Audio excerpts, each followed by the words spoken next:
Hello and glad you can join us. Here's what's happening. Crisscrossing campaigns as the leaders hit the home stretch.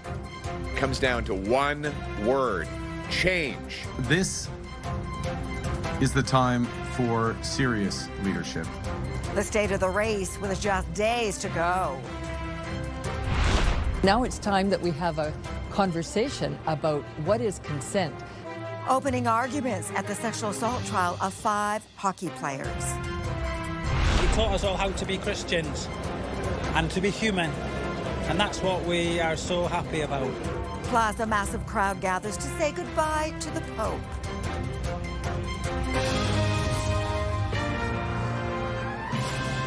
CTV National News with Sandy Ronaldo. It's down to the wire with 5 days to go until Election Day, and the race between the Liberals and Conservatives is close. And Nano's poll for CTV News and the Globe and Mail suggests the Liberals lead by nearly 6 points, with Mark Carney still the preferred Prime Minister. Here's where the top guns are today. Conservative leader Pierre Poilievre is in Hamilton, Ontario. Jagmeet Singh is in Edmonton, where the NDP have 2 seats. And Liberal leader Mark Carney is in Battleground, British Columbia. We begin our whip-around coverage with CTV's Judy Trin in Hamilton with the Conservatives. Judy. Sandy, I'm on the perimeter of a temporary shelter project in Hamilton. Today, Pierre Poilievre unveiled a Conservative plan to deal with homeless encampments, which he says have become centers for crime and drug abuse. He began his news conference by saying that he had been endorsed by 3 police unions, including the largest in the country, Toronto Police. Poilievre said a Conservative government would change the criminal code to allow police to charge people who have taken over public spaces with structures or tents. He wants to rewrite the law to make it clear that police can dismantle these tent cities and help some of the people who are living in them seek permanent housing. When will you have the budget balanced? You mean the Liberal deficit? Poilievre was also asked by reporters about the costing of his platform, which uses projected economic growth to calculate revenue. He was asked if that was fiscally responsible, given that Donald Trump's trade war was likely to push Canada into a recession. The reason our economy has no growth and has been in a per capita recession for the last 5 years is because of the policies that Mark Carney advised Justin Trudeau's Liberals to implement. They are the reckless ones. What Poilievre didn't say is that the cost of the Conservative platform is projected to add $110 billion to the national debt. I'm Rachel Aiello in Edmonton. Today, NDP leader Jagmeet Singh used the example of an Edmontonian being priced out of his apartment to tout his promises on rent control. But he then faced repeated questions about his party trying to save the furniture. Singh has been under fire for days to answer for his party's place in the polls. And after his predecessor told CTV News yesterday that he should resign if the NDP fails to hold on to the 12 seats needed to keep official party status, Singh said today he's not tapping out. I don't hear any bell. You guys hear a bell? I heard the bell from the bike, but I don't hear a bell. This round's not over. This fight's not over. We're here fighting. This election's not over. Now, this comes after the NDP leader told supporters last night that the election isn't just about stopping something bad, it's about fighting for something better. And New Democrats won't be sidelined or shut down. Campaign sources tell me to expect Singh to keep making this case to progressives as the race enters its last stretch.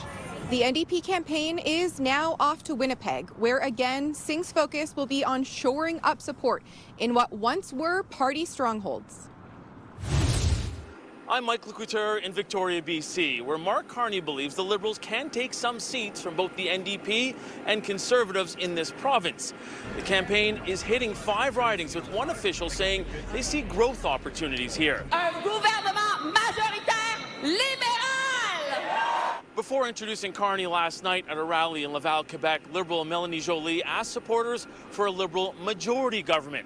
Leader Mark Carney had asked the same in the first week of the campaign, but has since called for a strong mandate to take on U.S. President Donald Trump. Today, Carney was asked about what kind of government is necessary in Ottawa. Are you asking for a majority government? I'm asking for a series of single votes from Canadians for a Liberal Party that is determined to build the country if we're given that honor. Next question. Bonjour, Raymond Filio. Okay, and thank you to Mike, Rachel, and Judy. Now, we will delve deeper into Battleground BC later in this newscast. But first, Governor General Mary Simon will represent Canada at the Saturday funeral of Pope Francis. Today, a final journey. The pontiff's simple wooden coffin was taken from the house where he lived and died to St. Peter's Basilica. The Pope now lying in state for 3 days of mourning. CTV's Jagmeet Singh is in Rome on today's remarkable scene and the thousands flocking to the Vatican City. Jen. Yes, Andy, people are lining up for hours for just a few seconds to say goodbye to the Pope. A procession through St. Peter's Square, retracing some of the same route Pope Francis traveled just hours before his passing. Now his final journey from Casa St. Marta to St. Peter's Basilica, accompanied by cardinals and the Swiss Papal Guard. Tens of thousands crowded the square to witness the moment. Among them Brandon Figueroa, a missionary in Bulgaria. I'm very happy to say goodbye or see you later, Pope Francis, because I learned a lot of things from him. Among the first to pay their respects to the Pope, lying in state in this simple wooden coffin near ground level, not on a pedestal, were members of the clergy. I was very emotional because of the great silence in the basilica. It took me closer to him, says Sister Catarina from Brazil. But others too, including some of other faiths, stood in line for more than 5 hours. It's incredible. When you see it in the television, you also don't believe that it's so as it is, and so many people. Security has been stepped up and preparations are underway for the funeral Saturday, a moment of tradition and rituals but simplified in accordance with the Pope's wishes. Cardinals from around the world have gathered, including Marc Ouellet from Quebec, who now lives in Rome. Ouellet said he admired Pope Francis for his humility, bravery, and his missionary spirit, something many others here too have come to praise. The public viewing will continue until 8 p.m. on Friday night. At that time, the casket will be closed in preparation for the funeral. Sandy. Thank you, Jen. Jagmeet Singh at Vatican City. All right, for weeks now, the global economy has been on edge, hanging on every word coming from the White House. So today, when Donald Trump hinted at a possible easing of trade tensions with China, the financial markets responded. CTV's Washington Bureau Chief Joy Malbon now on how exactly the U.S. president is framing his language.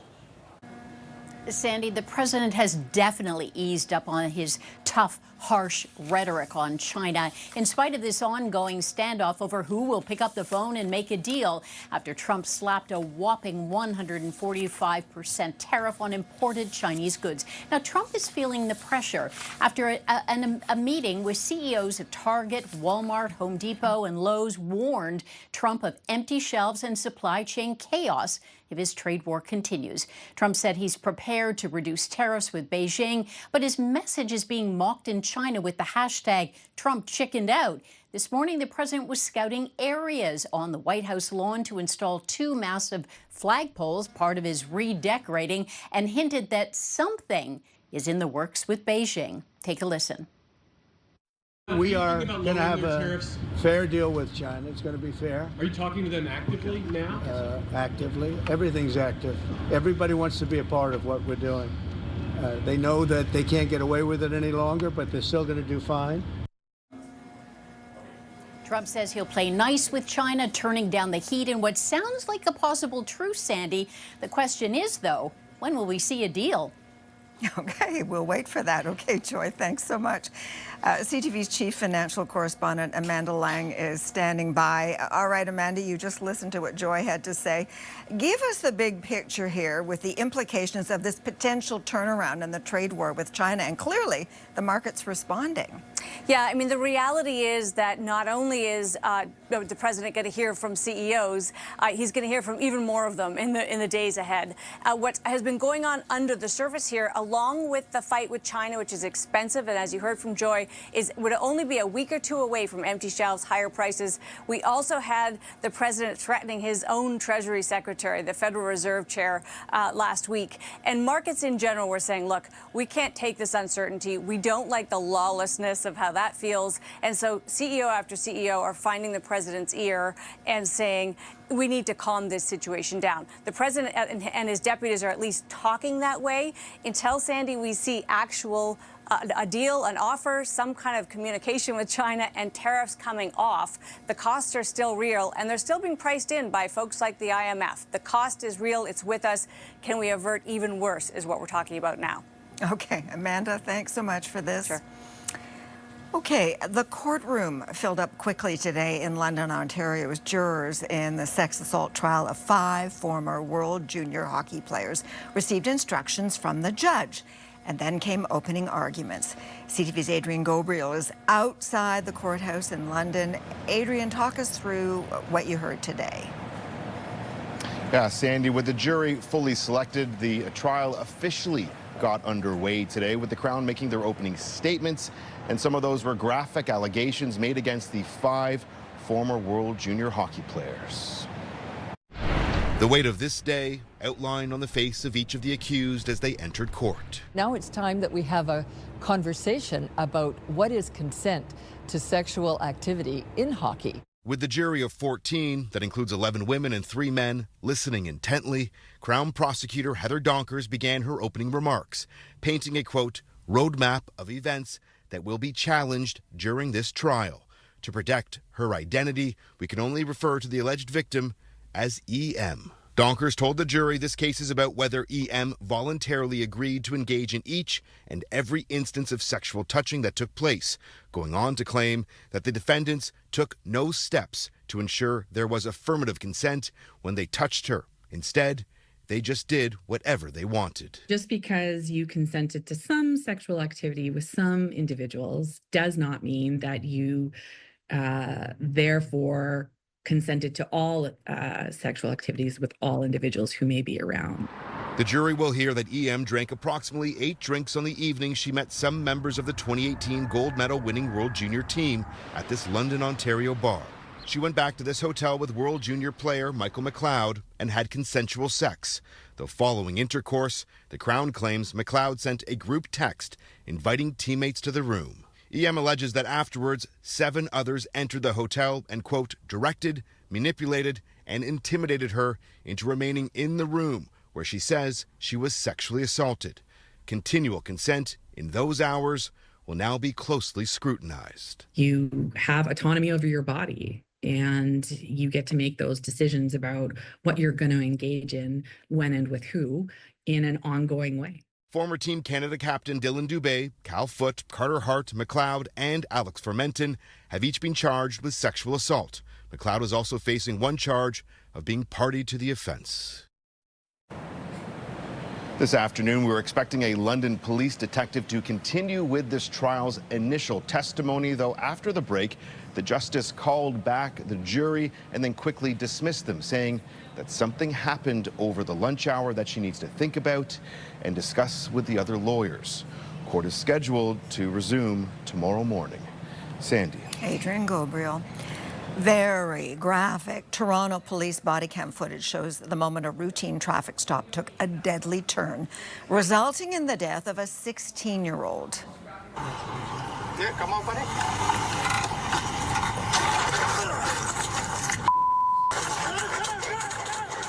Now you can see a young woman step out of a red sedan. A young man emerges and appears to pull out a gun and shoot towards an officer. Security video shows an officer backing away and then firing at the car. Ontario's police watchdog is investigating. It's a 16-year-old.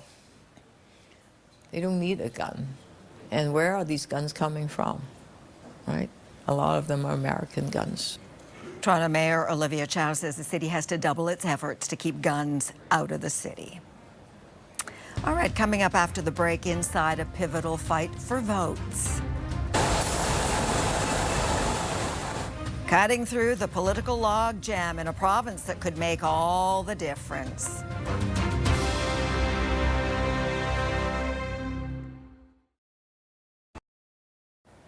A new court filing says Hudsons Bay will start liquidating all of its remaining stores.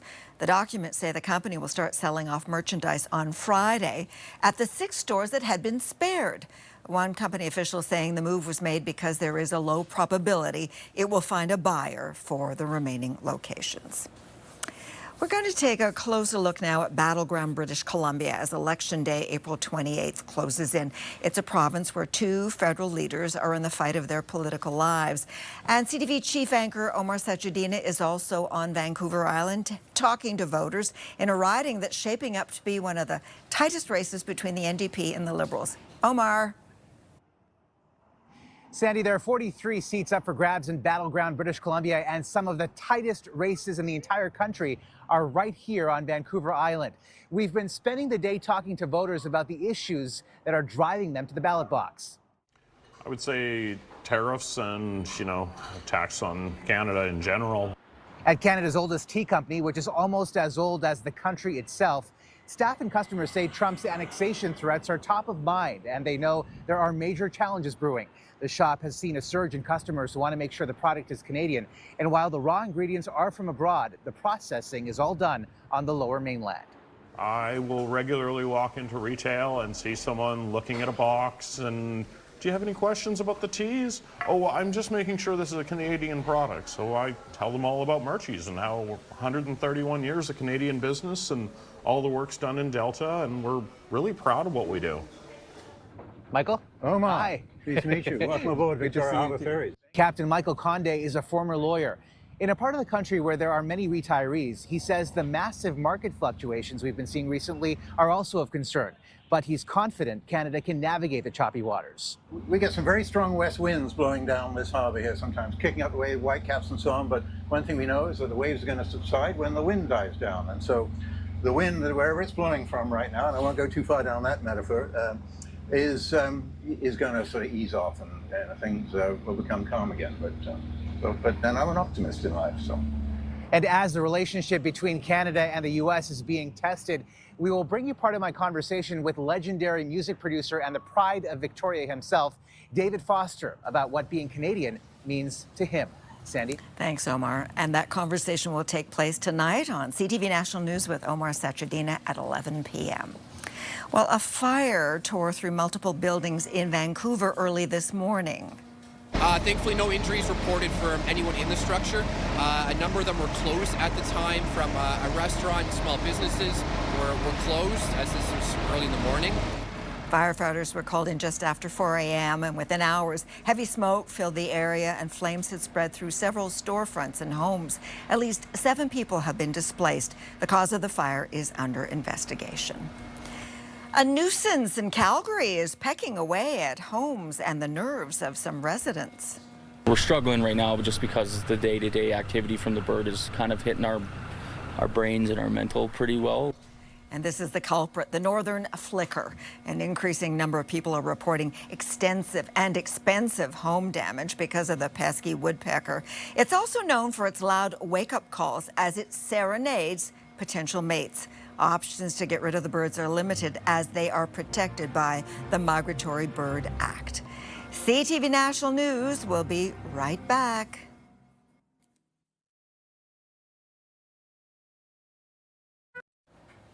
The U.S. Vice President is threatening to pull out of peace talks if Ukraine and Russia don't accept Washington's terms. And it's time for them to either say yes or for the United States to walk away from this process. The comments from J.D. Vance come as Donald Trump rebuked Volodymyr Zelensky for refusing to recognize a Russian Crimea as part of a peace plan. On Truth Social, Trump accused Ukraine's president of harming the peace process. Protests across India today after the deadly attack in Indian-administered Kashmir. Gunmen shot and killed 26 people in a popular tourist spot yesterday. And Hawaii's Kilauea volcano, one of the most active in the world, is putting on a fiery display with fountains of lava almost 200 meters into the air. And we'll be right back.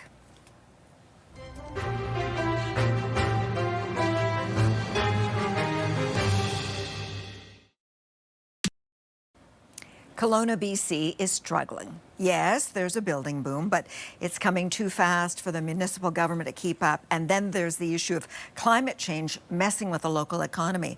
CTV's Penny Daflos is in the urban centre talking to locals about what they want from politicians.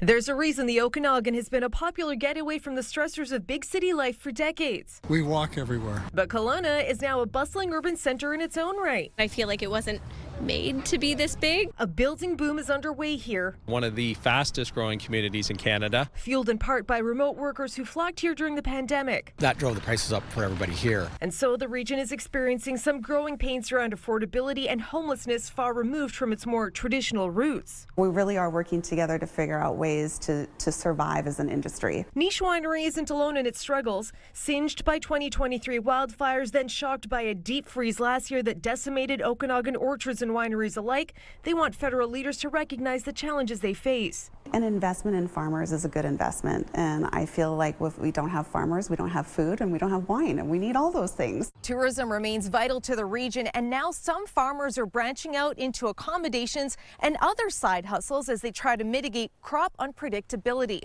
The local economy is also diversifying. Agritech is definitely an area of focus for us, but we also see clean tech, aerospace, and definitely a cluster around gaming and animation. 32,000 tech workers at 800 companies represent some $5 billion in economic activity in the region, and there's room for more growth. With immigration reform and making it easier to access visas for highly skilled workers that have specific jobs that aren't currently being served by Canadians. As businesses flourish and more people are drawn here, the Okanagan's municipal leaders are struggling to provide key services and are sending a clear message to federal candidates about what they need. Consistent and regular infrastructure funding that allows for municipalities to be able to plan what they're going to look at building into their communities. Since new construction doesn't necessarily equal affordability. I mean, what does BC stand for? Bring cash. Because sunshine and scenery like this now come with a cost.